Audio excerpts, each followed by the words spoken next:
All right, I have 6 o'clock. I want to officially welcome everyone to Southwest Town Hall. My name is Alexa Boylan. I am the Chief Communication Officer for IMPD. I want to welcome you all, first of all. Thank you for joining us. We know a lot of you have busy lives, and we know it's the evening time, which is, again, normally a little chaotic for everyone if they're getting home from work or school. So we do appreciate you all joining us tonight. A few guidelines before we get into everything. I'm going to hand it over to Chief in just a moment, who then will turn it over to Commander, who is going to give a brief presentation about Southwest District, about some of the trends that they're seeing, about what our officers are doing for residents. During that time, feel free to ask any questions. If you have any comments, feedback, any of that, put that in the Q&A. Once her presentation wraps up, we will get into that Q&A section. So if you have any questions, again, any comments, let us know. I'll save that all for the Q&A.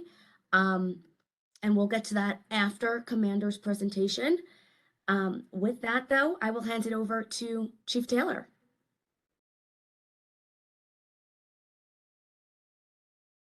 Muted, I think.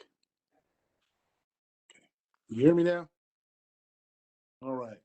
Well, as Alexa said, welcome. Thank you so much for joining us for the Southwest Town Hall. Hopefully, by the time we're done, you'll have questions answered and maybe learn something new about what is one of the, well, all of them are great districts, but Southwest is really good. So I'm glad you guys live there or work there or have businesses there. I will stay on the call for duration. I may go off camera, but I'm here and I'll remain on until the end. But we're hopeful that at the end of this, you'll, like I said, just learn a little bit more about the district and the amazing things that the officers are doing there. Commander Terry is a fine commander, and I think you'll acknowledge that by the time she's through. And then, like I said, we'll be here, and I have Assistant Chief Bailey will be doing the same. So any questions you may have, don't hesitate to put them in the chat, and we'll do our best to answer them. So, but thank you, and good evening. I'm glad to be here with you all. All right, Commander, I believe it's your turn to take it away. And I think you'll be sharing your screen and your PowerPoint as well.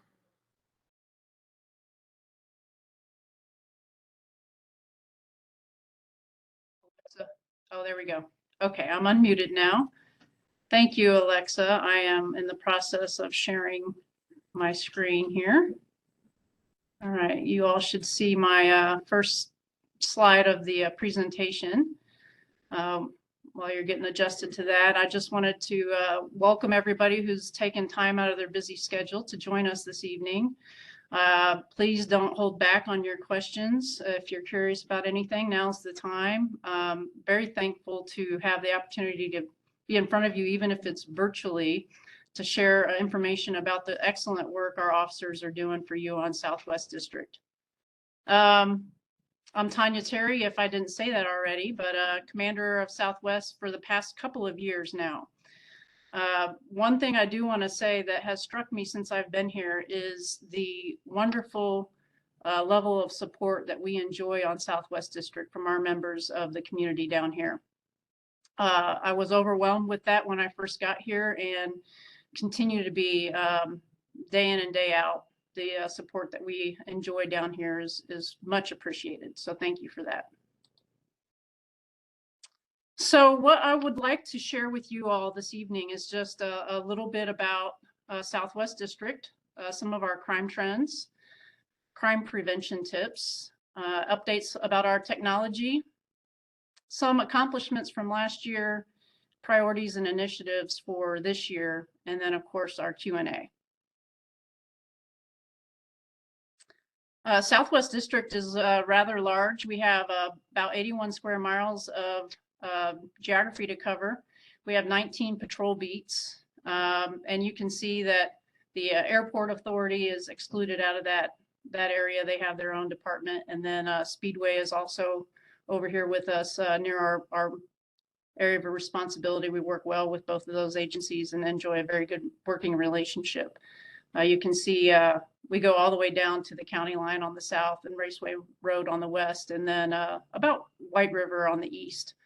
And then 10th Street or 16th Street, depending on where you are on the northern point.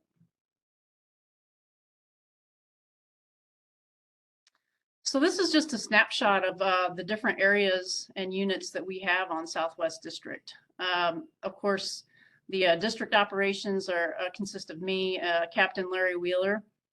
We have an FTO specialist from the training unit, Sergeant Ryan Irwin, and then our admin assistant who keeps everything going around here is Janie Roberts.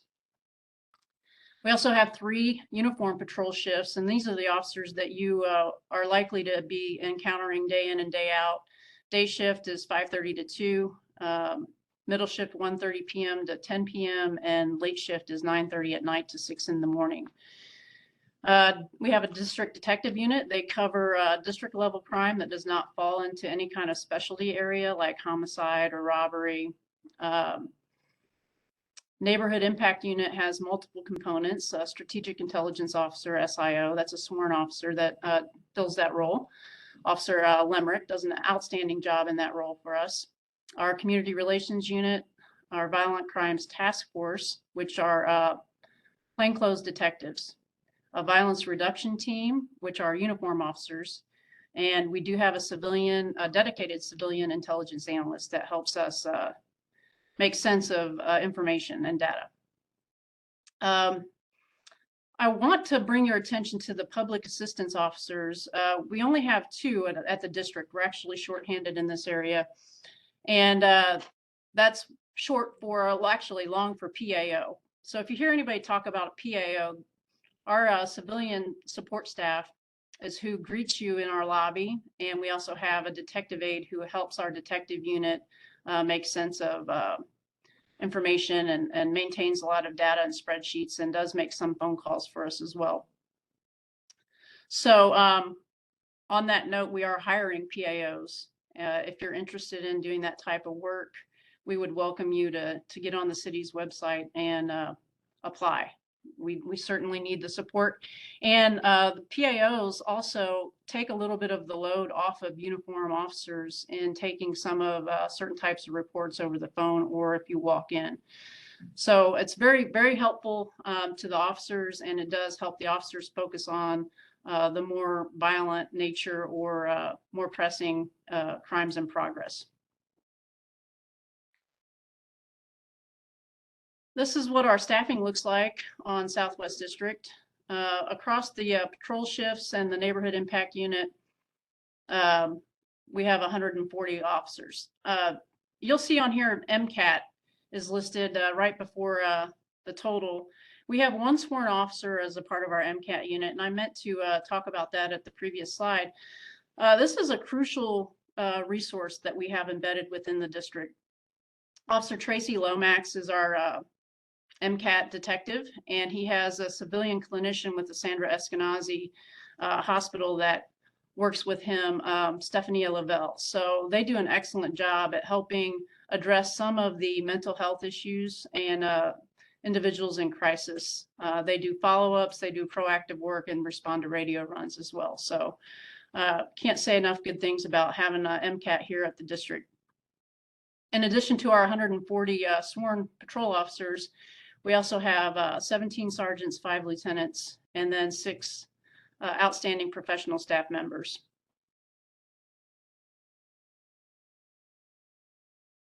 So I want to get into the crime trends for Southwest District. Overall, this is IMPD homicides and non-fatal shootings were overall down in 2022.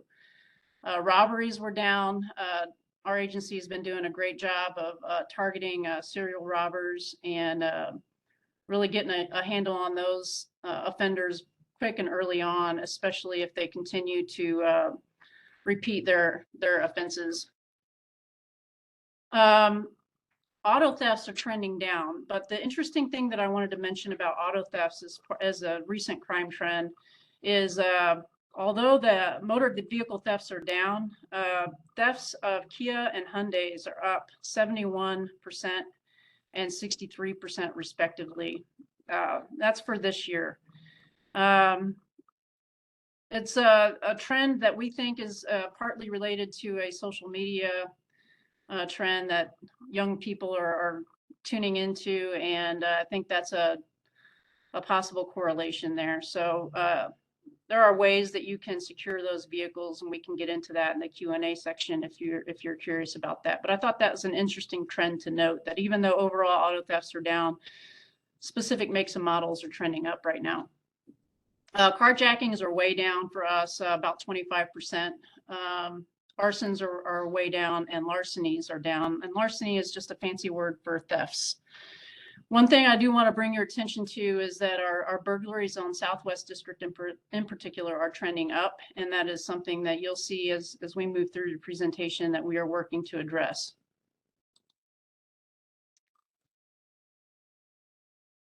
This is just a snapshot of some of that crime data related to those trends I was talking about. You can see I put the reductions in green and the increases in red. Burglary is up about 26%. We're not proud of that. And I do want to say that part of that can be attributed to one of the trends that we had in 2022 that continues in 2023 to some extent, is storage unit thefts and burglaries. And those do count as burglaries, and that is part of the reason that that number is so high. We have a lot of storage units on Southwest District, and those have been targeted for burglars over the past year. But overall, you'll see that our combined total of violent and property crimes at the very bottom line is plus 0.4%. So overall, trending pretty flat. That even with that increase in the burglary crimes, the reduction that we've had in our violent crimes, I think, is offsetting that. One of our notes up there, the 12.2% for the vehicle-related larcenies, I think that also includes catalytic converter thefts, which is also a big issue, an important topic for our community members on Southwest District. It's something that we really honed in on in 2022. We changed some of our response strategy and incorporated our detectives to do a lot more legwork and follow-up and actual response when we were able to apprehend somebody stealing catalytic converters. And I think that reduction of 12% is indicative of some of the work that the officers and detectives have been doing in that area.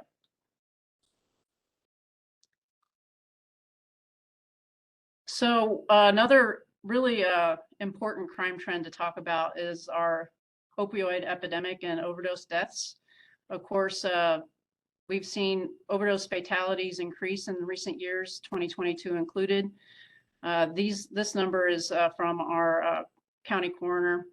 Over 800 overdose fatalities in Marion County last year. We do have a partnership with Overdose Lifeline here, and we were able to get a naloxone box, I guess, that is self-service, and it's posted right in the front of our roll call building. You can see in the lower left corner, that's Captain Wheeler, the day we got our box installed, and we keep it refilled with single-use naloxone applicators. And anybody in the community is welcome to come up here and help themselves to any of the single-dose naloxone applicators. Along with this trend of fatal overdoses, you'll see in the top right-hand corner, I put an image from the DEA of a real pill next to counterfeit pill. And it's very difficult to tell the difference from those. So I would just caution everyone to not take any kind of medication, pills, or anything unless you get it directly from the pharmacy. These counterfeit pills are laced with fentanyl, and an emerging trend is that they are also laced with a substance called xylazine, which is an animal tranquilizer. And the thing that's very concerning about that xylazine showing up now is that xylazine is not impacted by Narcan or naloxone. Narcan and naloxone can reverse the effects of opioid, but that tranquilizer in particular does not have any effect from the Narcan. So it's more difficult to save somebody who's overdosing with something that contains xylazine. So can't stress the importance enough of seeking assistance from our community partners on substance abuse and avoiding any kind of prescription pills that aren't a verified source.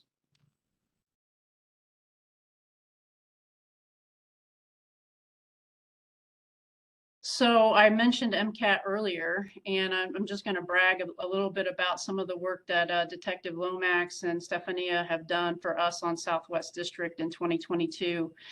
You can see almost 600 adult immediate detentions, over 100 juvenile immediate detentions. They got 107 referrals from our officers, 42 from the citizens, fielded hundreds of phone calls, hundreds of home visits and active radio runs, and then of course email correspondence.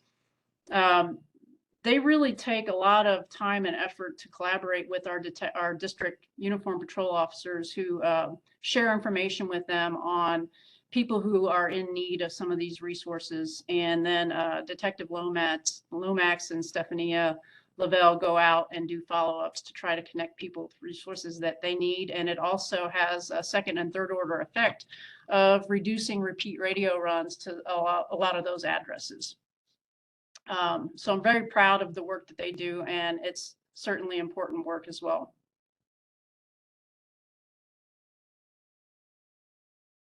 Now this is these are our bragging on the teams upstairs, the Violent Crimes Task Force and Violence Reduction Team. These are the stats from 2022 for those proactive teams. And if you'll remember from earlier, the VCTF are our plainclothes detectives and the VRT are the uniform component counterpart. On Southwest District, both of those teams work in unison. They work the exact same work schedule and the same hours, same days off, and they work in concert with each other to impact violence in our community on Southwest District. I want to bring your attention to the far right column toward the bottom, the fentanyl seizures in grams. 1,600 grams of fentanyl seized last year, and that is thousands of lives potentially saved from people ingesting that fatal drug. Additionally, the work that they do on seizing firearms, you can see hundreds of guns recovered and taken off the streets. And then, of course, the photos from some of those arrests are there along the bottom. Really proud of the work that they do. I would stand them up to anybody in the city. I think they're some of the best teams that we have. And then our community relations unit, there's some of their stats from last year. School visits, business and neighborhood crime watch meetings. Look at that. That's almost one every day. Community events, 36, and community-based events, 47. That includes active shooter presentations. So if you don't know already, our community relations unit does active shooter training, and they also do Narcan trainings. And we host some of those events here, some of those offsite at different areas in the community, but very impactful and very important trainings that they're able to share with you. The picture that you see here is from our first annual Santa and Friends experience that we were able to host. That's me with the reindeer ears in the back row, posing with Santa and reindeer and other members of the community relations team. The work that they've accomplished in 2022 and they continue in 2023 is nothing less than a miracle in my eyes. They do so much with so little. Last year they had one sworn officer assigned to their unit, Paula Barnes, who we commonly refer to as Paula Barnes because she shares her email address so much in the community and is a go-to person for almost everyone. They had one civilian, Paula, one sworn officer, and one sergeant, Dave Spurgeon, in there, and accounted for all of these statistics. So very proud of the work that they do. you'll see more to come about community relations later in this presentation.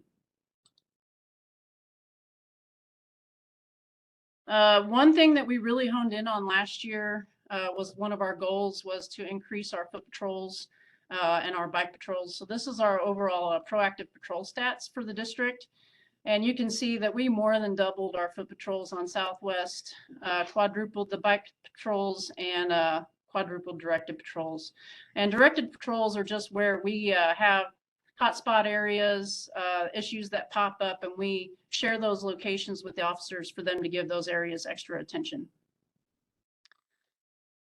Very proud of the work the officers have done in 2022, and I know we're only going to build on that this year in 2023. So some crime prevention tips. Help us help you is kind of the ask here. Some of these are really common sense, but I'm going to share them anyway. Of course, one of our big things that we have, especially with changes of season, when colder months are here, it's cold outside or there's inclement weather, is people who leave their cars running without being in them and leaving them unlocked.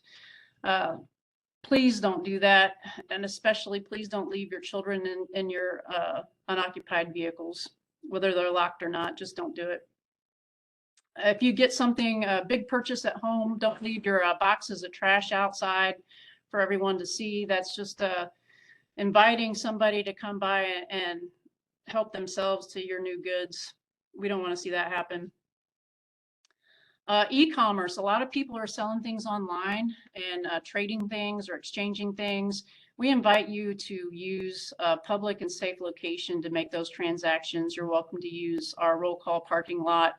But please don't go to unfamiliar or private residences or a street corner to make those transactions. It's just simply not safe. And we hope that you will just use very public, well-lit, safe locations to do those transactions. If you're driving around the town, keep your doors locked if your car doesn't automatically lock it for you. Try to pay attention to where street lights are or in parking lots or on streets when you're going to park your car and get in and out of the car. And I can't stress this one enough. Don't leave valuables in your car. And especially, please, please, please don't leave guns in your car. You really need to take guns inside, lock them up in a safe, keep them away from the wrong people and out of the wrong hands. Always try to be aware of your surroundings. I know we're all addicted to technology these days, but I invite you to keep your eyes up and out and stay aware. There's a saying from the Police Training Academy, stay alert, stay alive. I still remember it, even though it's been 25 years. For those of you with businesses on Southwest District, even this applies to residents too. Make sure that you are keeping up on the maintenance of your physical security structures like fences, privacy fences, your doors, your locks, windows, all of those types of things, and your lighting systems. Do a walkthrough once in a while and make sure everything is still up to snuff. Make yourself a hard target for those criminals. If they have to put too much effort into it, they're probably going to move on to the next location. Of course, if you see something, please say something. And if you're not already participating, please consider participating in a neighborhood crime watch program. And that is where you will get to work with the wonderful Paula Barnes.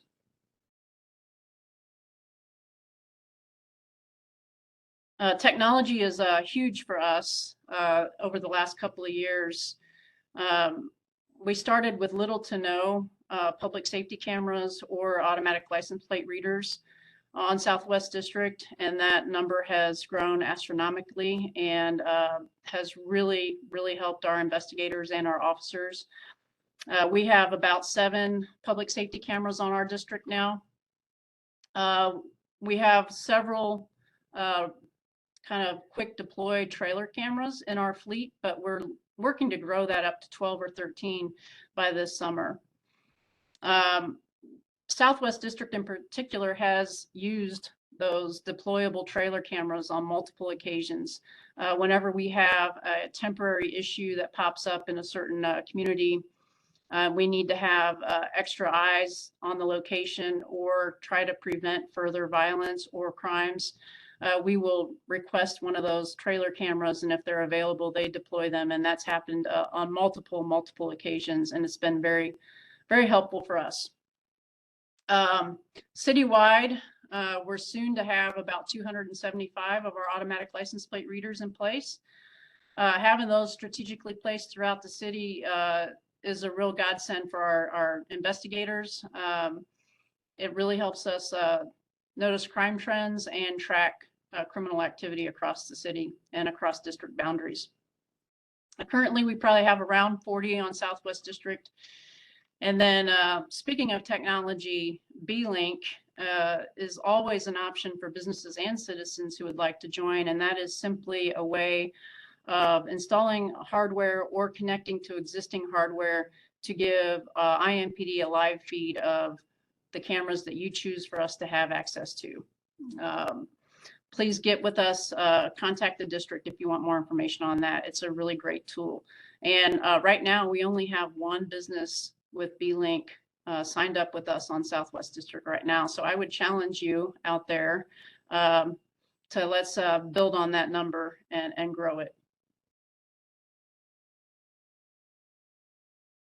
On the lines of technology updates, we're really trying to get a handle on our data within the agency, and we have an outside crime analyst that we've hired and are working with now to develop new data systems and refine access to data that we already have. That's only going to make our department more efficient, and it's going to allow us to work smarter. Body-worn cameras have been really a good implementation for our agency. I think that the officers enjoy it, and certainly the community likes us having them. It's building accountability and trust, and I'm very happy that we have them, and almost every officer that I've ever spoken with about the body-worn cameras is also happy to have that. New technology at Southwest District. We recently got new TVs. It's actually one very large TV that can be split into multiple screens so that we can monitor public safety cameras on the district. As a matter of fact, this week already, we were able to use that public safety camera immediately after a crime was reported, and we got images of the suspect that we were able to share with the officers within minutes of the crime occurring. That's the kind of technology that's helpful to us and that we are going to build on as the year continues. Something else that we're excited about for Southwest District in particular is the possibility, and it's not a guarantee yet, of upgrading our AV equipment in the building so that we can expand meetings to those people who want to join remotely or host trainings or tune into trainings that are happening elsewhere. So that there's video and audio feed within the room. We're looking at that for our community room. If any of you have been in there, you'll see that we've already made a lot of updates to that last year. And so we're hoping to build on that progress and increase our capabilities. Highlights from last year, crime statistics remain pretty flat overall. Of course, we're still refining and building on our enhanced community safety initiative that we implemented with a laser focus on people, places, and behaviors. The days of just saturating a particular area and just stopping everybody that's moving or everybody that's out are behind us, and we're using evidence and intelligence to lead us to those people and places that we need to be in, that we need to focus on. Of course, we arrested numerous shooting suspects, robbers, burglars, and drug dealers in 2022. Very proud to say that we confiscated 757 guns, which is an increase from 2021. And we did leverage the use of the new technology that we have to solve and prevent crimes.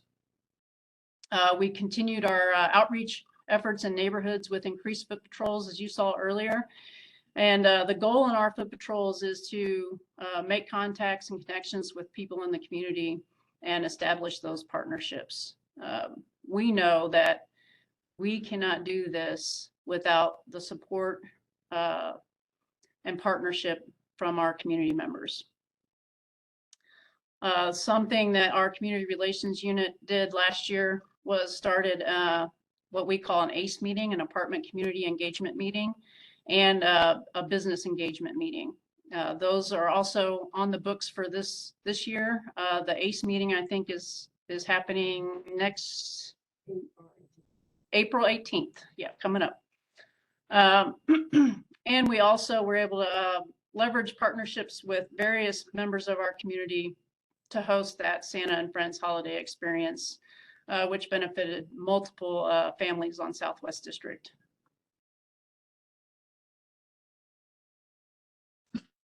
These are some pictures from last year's Community Day, and I do want to point out the photo in the middle there. You'll see a very large castle-like bounce house. I'm very proud to announce that for the first time ever on Southwest District, we were able to have a bounce house at our Community Day.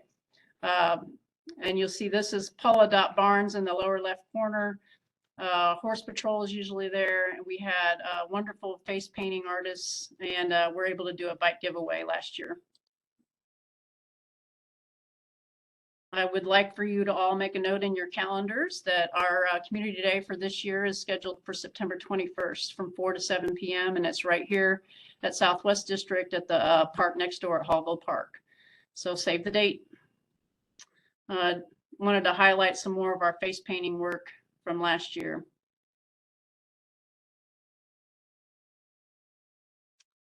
Just to go over our philosophy and strategy moving forward into 2023. Of course, we're continuing with the beat policing model. Like I've mentioned already, we're targeting people, places, and behaviors that need our attention. And I already mentioned this as well. Community involvement is essential. It's essential to the success and the impact to the community. You all have the information that's helpful to us. There's ways, multiple ways for you to share that with us. We invite you to contact us directly, but we also understand that not everybody is comfortable with doing that. So there are other ways that you can submit information and tips. Crime Stoppers, crimetips.org, calls to the district. If you call 911, you can also remain anonymous. So we encourage you to work with us, partner with us, and I implore you, we can't do it without you. Of course, every officer is expected to do his or her part with innovation, proactivity, and teamwork. That is huge for us on Southwest District. Collaboration and teamwork is a priority, and I certainly believe that we're stronger together. Goals are achieved through collaboration, working hard, working smart, with additional technology that we have available now, and relentless follow-up. These are our priorities for Southwest District moving on through 2023. Reducing homicides and non-fatal shootings, reducing the number of burglaries on Southwest District. Continue to work with our city agencies and private partners to address quality of life issues. Some of our patrol shifts are going to have officers come up with little projects to address quality of life issues. And of course, we always work with our community relations unit for those as well. And then other community partners that we have access to resources and kind of know ways to address issues, even if it's not particularly a police problem, we can usually connect people to the right resource. Of course, continuing our partnerships with community entities to address our opioid problem on the district. We have, of course, access to our assessment and intervention center where people can seek resources in connection to substance abuse services, mental health services. We would like to increase our use of that as well. Increasing illegal firearm seizures and continuing to refer those, anything that's eligible for federal prosecution or adoption. And then we want to build on the strong positive relationships that we have in our community and continue to leverage the use of technology for crime fighting efforts and improve the quality of life in our neighborhoods. We understand that not everybody is impacted by gun violence and that every community has their own unique issues that they are struggling with. And we want to give everyone opportunity to partner with us and share what issues that they have so that we can do our best to make an impact in those areas. Regarding the reducing the number of burglaries on Southwest District, when I mentioned the storage unit thefts and burglaries, we've already taken some proactive steps on that front. We're going to continue to build on that this year. Our community relations unit literally visited every business, every unit property that was experiencing the top numbers of burglaries to try to work with them on ways that we can work together and reduce those occurrences. That's just one way. We're also going to focus on, and I think I'll get to it in a slide when I talk about our detective unit regarding those burglaries. Kind of to refine a little bit of the posture for patrol officers. Again, I've already mentioned beat policing, reducing violence and enhancing quality of life in our neighborhoods. Continue to increase our foot and bike patrols. Our bike patrol numbers were a little low. I'd like to see us get out there a little more this year on the bikes. I know our neighbors love it and community members always enjoy seeing us out on the bikes. So we're going to work on getting out there more on bikes. On Bike Train, you might see me out there with the guys and gals on some of those occasions. We want to collaborate with our citizens and other units to improve neighborhoods and solve problems using all available resources and tools that we have. Teamwork approach and leveraging technology to drive patrol activities. Our Violent Crimes Task Force and Violence Reduction Team, of course, are going to continue to focus their efforts on gun violence and violent offender targeting and drug investigations that have a nexus to violence. VRT is going to target our most problematic people, places, and behaviors. And both of the teams are going to leverage partnerships with our other agencies for a team approach to impact violence. They work very well with other community agencies, parole, probation, community corrections, and then all the rest of the teams that are located throughout the city. They're also going to continue to elevate any kind of case that's eligible to federal adoption. And then community relations unit, we were able to do a couple of, I guess, commander type walks, community walks last year. I hope that we can get out there to additional neighborhoods and communities this year in 2023. Of course, they're going to continue to build relationships and foster police community partnership and build that trust. They're going to conduct follow-up activities after gun violence and continue to lead outreach efforts. We've been working diligently on that kind of work already this year. We will expand our existing relationships and seek to foster new relationships within all areas and communities on Southwest District. We'll continue to support our patrol shifts by collaborating on community problems and complaints, and proactively meet with businesses and community members to work toward crime prevention goals. And I mentioned that already, that we've already done that in 2022, and we'll continue that kind of work in 2023. Detective unit is going to continue to aggressively investigate crimes of violence as well as the property crimes. They're going to focus on burglary investigations to identify serial burglars, increase burglary clearance rates, and burglary convictions on Southwest District, with an overall goal to reduce the number of burglaries that we're experiencing. They're also going to leverage the power of collaboration within all areas of the district and agency to impact violence and property crimes, and leverage the new technology to help combat crime on Southwest District. And I know I have given you a whole plethora of information. I hope I didn't go too fast for everyone. This is district contact information. I can leave that slide up there just for a minute. Those are different contact numbers for different areas of the city. For emergencies, of course, it's always 911, non-emergencies, 327-3811. And that's a common question that we get a lot is when should I call 911 versus non-emergency? And Crime Watch meetings are a great place to learn more about that.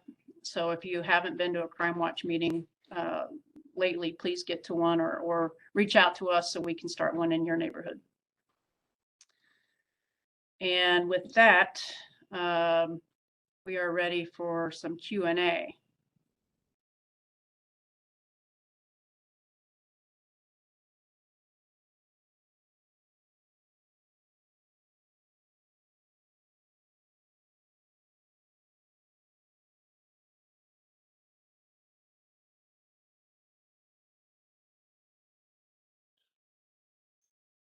Alexa, do you hear me?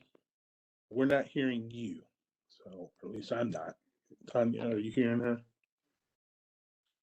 Yeah, it says you're unmuted, but we're not hearing your voice.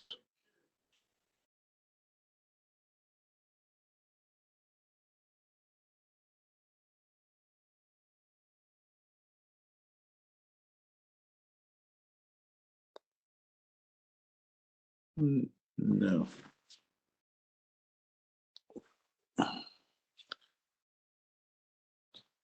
So let me try to step in since I can't hear. I don't think anyone else is hearing Alexa. Looking at some of the questions in the Q&A. What if you hear gunshots around your home, but you don't know where it came from? And Tanya, I'll let you answer these questions as we go, or I'll step in. If you hear gunfire in your community and you don't know exactly where it came from, we would still invite you to go ahead and call and report it. And if you can at least give an approximate location of where you are calling from, we can still send officers to the area to check it out. I would rather you call and just give as much information as you have available than not call at all. Yeah, and something that you may have heard of, we're still in a pilot program with a gunshot detection device. There's a couple of different companies we've looked at. A decision hasn't been made yet on that. I will tell you, regardless of which one you go for, it is pricey. However, a lot of people feel comfortable with it.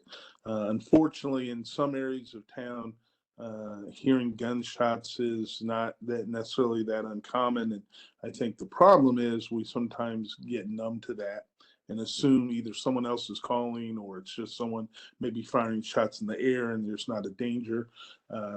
We know that even shots in the air pose a threat, right? Because that bullet's got to come down somewhere. So the person firing the weapon may not be intending to hit anything, but obviously people have been injured and killed with that. So as the commander said, please don't hesitate to call, and that would be a 911 call that we would encourage you to make in that process. And I'm going to run down a couple other things before I forget about them. As the commander mentioned, we are hiring for the PAOs. But we're also hiring for officers. We are probably down 250 plus officers. Most of that is just because they've done their 20 years or more, and they're retiring. And we thank them for their service. But it's no secret. Law enforcement is a noble profession, but seems like fewer and fewer people are interested in going that route. Now, we have had some success here recently. We just swore in a class of 30 or so yesterday, which is encouraging. There's some that'll be graduating from the academy in the next probably couple months, I guess. They'll be out on the street in the field training officer phase of their training, which means they'll be coming close to the point where they will be out on their own, which is also super encouraging. And then lastly, we didn't mention it, but be honest with you, I am super excited about one of our most important partnerships, which is with OPHS, the Office of Public Health and Safety, that ultimately is led by Deputy Mayor Lauren Rodriguez, who I believe is listening on the phone or on this. She's very encouraging, but her people do great work. And as I've said in the past, the issues with crime are a concern to all of us, right? But it's difficult to predict where that crime is going to occur and who's going to commit it. One of the things the members of the OPHS team does is they get out there and meet with people who have been in the criminal element in the past, and they do their best to try to stave off any aggressive behavior, therefore bringing down the shootings and the murders. So that's super important to us, and we hope to continue that relationship. I believe we will. I know we will, and we'll have success together. They're also the ones that will be looking to put out a civilian mental health group. So MCAT is fantastic, but this other group will not have police involved in it, and that if successful, and I believe it will free up some of our officers to do some other things as well. So we look forward to that. A lot of these things with homicides, really, to be honest, is not. Sometimes it's not really in the police lane. I mean, obviously, crime is in our lane, but helping to guide those thoughts and attitudes of people who would stab someone or shoot someone is not always a thing the police are necessarily going to have the greatest impact on. Not that our officers don't do great, they do. But like I said, you've got to adjust the thinking of people, and that's not always in the police lane. That comes from citizens like you, other groups that are specially trained to help out young, middle, and old people who would commit those crimes. So OPH is very, very involved in that, and we're appreciative of that as well. How do we It's working now. address? Oh, yep, I can't hear you. Oh, good. Oh, good. Thank you. I also want to mention, in addition to what Chief said, we do have Deputy Mayor Lauren Rodriguez. She's on this call right now. So if you have any questions specifically to her, and the OPHS representatives are here as well if you have any questions for them. Chief, I want to go back to a question that was asked at the beginning. I believe this resident doesn't live in Southwest. But she's asking about how we would address behavior that remains unresolved regarding an officer. And she doesn't want to be retaliated against. And she says she's already spoken to a supervisor. What suggestions or advice would you give her?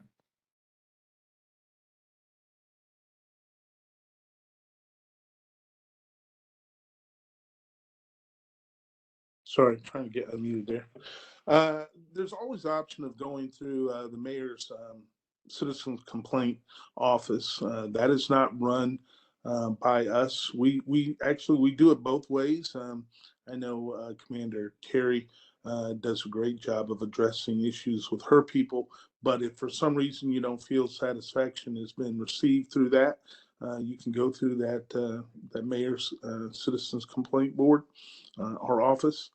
They will take your complaint and they will work with internal affairs from our department. And then ultimately, if a satisfactory resolution isn't reached, then it gets to my desk in my office, and I meet with them and we try to figure that out. So please don't hesitate to use that. It's a good process. And if for some reason, like I said, we don't come up with a solution that's satisfactory, then I may be looking at it personally. Chief. Next question. This one's for Commander.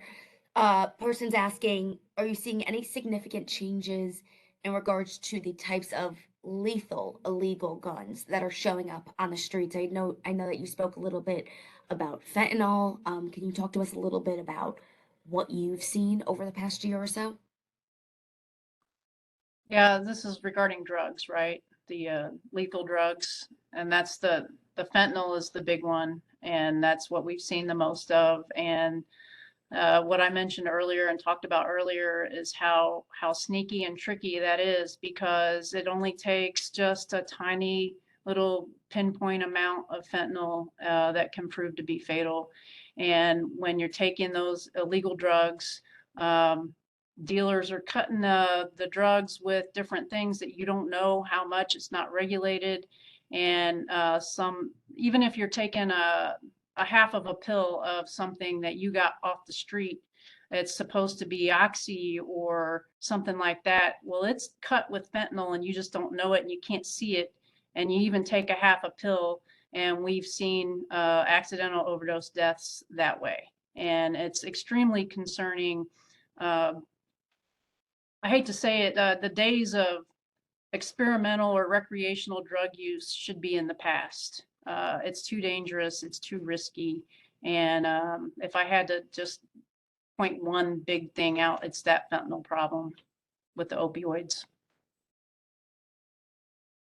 I also want to add, Lisa is adding, there are 2 addiction recovery groups at the Mars Hill Arts Center, and she said that she would love to host an information event if anybody's interested or wants to reach out. Going through the rest of the chat, let's see. Lots of people saying that you had great information. Commander, next question for you. Can you explain the noise ordinance? Oh, if I remember it correctly, and I haven't looked it up recently, but it used to be after 11 p.m., if you can hear a loud noise from 50 feet away, then it's a local ordinance violation. It's like a ticket. So historically been a very difficult thing for us to enforce. Oftentimes our approach is to go to the source of the noise, like if it's a loud party, and politely ask somebody to keep it down, inform them that it's disrupting the neighborhood. We try not to point out specific callers so that we don't get into any kind of incidents of retaliation and such like that. But yeah, it's a difficult ordinance to enforce. So it's frustrating, I know. Please work with us. If you have ongoing issues, I would invite you to reach out to our community relations unit, and the officers that are responding to 911 calls, they can usually address something that's in the moment short term. But if it's an ongoing thing, so we like to engage our community relations unit to address overall long-term issues. And sometimes it's best to talk to those individuals that are creating the noise at a time when they're not in the middle of the party. We can usually make contact at a different time that maybe they're a little more amenable to talk to.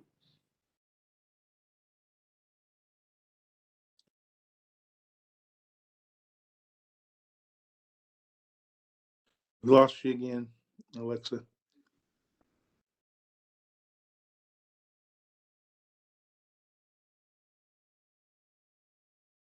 How's that? Oh my goodness. There she's Okay. back. There she's Yeah. back. Okay. We're I having was a gonna lot of say, issues tonight. Okay, next question I'd like to ask for you, Chief, or Chief Bailey. This question coming from Ronald. He said, he's been asked, why do dispatchers ask for your name when you call in, if it makes people possibly hesitant to call in for fear of retaliation? Can you give an explanation for that? Why they need your name, why they need your information? Sure. They're asking for your name because in case we're cut off or something, we want to be able to get back with you. And if we need to contact you, we want to know who we're talking to in case there's other information. Now, it's not I don't suggest it, but you don't have to give your name if you're that concerned. We'll respect that. But we would like to have it on file, on record, so that we can contact you if we need to. That's just the way it is. But to be honest, I don't think I don't know of any time where someone was retaliated against because they gave their name to a dispatcher. Those records are usually kept pretty tight. But I understand if you have those concerns. Like I said, you don't have to give us your name. we won't harass you for it or anything. We just want to make good cases, right? And if criminal activity is going on, we want to be able to also give credit where credit's due. The city, we rely on community. We can't do this on our own. Fortunately, I think, especially in this district, in Southwest District, I think you guys have good relationships with not only the commander but her people, and that always makes for a safer and better district. So we appreciate any help you're willing to give. So. One thing I did want to say that we didn't talk about, because we were talking about burglaries and stuff. Please, the commander may have mentioned it, but your important items, guns, cars, jewelry, please take pictures of those things and have those on file. It really helps us out. If you tell me that you have a weapon and you give me the serial number, that's great. But a picture of it, especially if there's unique markings, are very helpful. Same thing with vehicles. Really, even more important, probably with jewelry, because on jewelry you don't typically have a serial number to it. But it's good for our officers to know what they're looking for. We come across that and connect those dots, and better chance of you getting that back. Chief, while I have you here, hopefully my audio is still working. Okay. This is something we say often at IMPD, that we can't do this alone, right? We're working with all of our different city partners, federal partners, our neighbors. This question kind of ties into that. Tom asking what our relationship is like with the prosecutor's office, and having support there. I mean, I know you and Chief Adams are constantly in communication with the prosecutor's office. Can you talk a little bit about what that relationship is like? Sure. So fortunately, I've got a great staff, especially executive staff. Deputy Chief Adams does probably have many more conversations with Prosecutor Mears than I do, but Assistant Chief Bailey is a huge help in that area as well. We don't always agree, but the lines of communication are open. And a lot of times things that come his way, just like a lot of things that come our way, are not necessarily, we're not necessarily the ones that get to make some of those decisions. Some of that is the court, especially when we're talking about releasing people, and those kind of things. That's where you get a lot of kickback, right? Someone has been in trouble before for violent crime, and now they've got in trouble again, and then all of a sudden they're out and something else has happened. That's frustrating for everybody. But the lines of communication are open. I have no doubt if I have to call Prosecutor Mears late at night, early in the morning, or whatever, he will answer my call. Or if it's not me calling, like I said, Deputy Chief Adams, or certainly Assistant Chief Bailey, and hopefully we can come to agreements. But like I said, the relationship is, at least it's open. I mean, like I said, we're not going to agree on everything, and that's probably just part of his philosophy and my philosophy. But the point is, if it's going to protect the community and the citizens, then I think we're both on the same page from that standpoint. Thank you, Chief. Next question. I don't know if this is Commander, if you want to take this. I think we might need a little bit more information about this. But someone asking if a drug house is near a school property. Is that federal? Is that state? Or is that something that we just need more information on? Yeah, I can take that. Sometimes when somebody has drugs that's in close proximity to schools or parks, it's an enhancement of a state charge. Depending on the circumstances of the specific case, it could be eligible for federal adoption, and that's usually based on quantities or a certain level of violence, or somebody's criminal history even. So there's a lot of variables, but certainly a drug house near a school is a huge concern for us. So I would encourage you to contact us in whichever way you are most comfortable to share that information, so that we can put it on our radar for targeting to try to take care of that problem. We don't want that by our schools. We don't want those, period, right? Right. Additionally to that, sometimes people will call or make contact with us about a drug house and they think it's something that we're going to be able to take down the next day or two. That would be great, but sometimes it takes a minute to build a case. The goal in those things is to get a good, strong case. And sometimes in order to do that, our people that are going to do controlled buys from those places, sometimes it takes a little bit. It doesn't mean that we don't care. It just means we're trying to get the best case we can in those different situations. And our next question for you. You spoke earlier about the number of detentions. Are detentions and arrests the same thing? And then do detentions include those who are having mental health issues? That's a good question. I'm glad you asked that. I spoke about immediate detentions, and it was somewhere around 600 that our MCAT unit did last year, and that is directly related to mental health crisis. That is not considered a criminal arrest per se.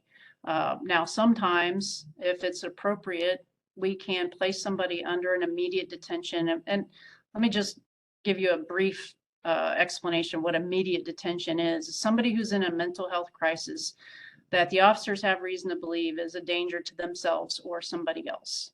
And they need immediate hospitalization. So that is when we would take them into custody and get them transported to a appropriate medical facility for immediate treatment. That's why it's called immediate detention. So it's not really a criminal arrest. However, there are some times when we would do both. Say somebody is having either a mental health crisis or under the influence of narcotics and acting out, and they have committed some kind of criminal offense. We may place them under arrest for the criminal offense and at the same time place them under immediate detention to receive medical care for whatever crisis they're undergoing. So I hope that answers that question.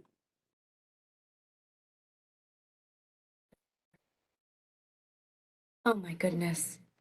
Oh, okay. Well, I think I got through every question. A lot of people responding, just thanking you, Chief, obviously for all that great information. You, Commander, for that wonderful presentation.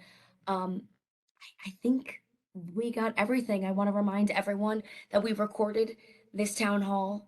It will be posted on YouTube for those who couldn't join us tonight. It also will be posted, I believe, on Southwest's Facebook page in the coming days. And this isn't the end of the town halls. We've got on April 4th, we've got East District coming up, April 11th. We've got North District, and we also have a Spanish-speaking town hall, April 25th. And that's actually going to be in person, and we'll have more information about that. I think I handled mostly everything. Chief, any last words? Just again, thank you so much for joining us. It's really good hearing the questions. I know you guys care about this district, and that's all we could ask for. Just don't be afraid to tell us what the good things we're doing, the things you'd like to see us change. I have full confidence in Commander Terry and her folks and how she runs that district. But so you're in good hands, and thank you. God bless. Thank you, everyone. Have a great night.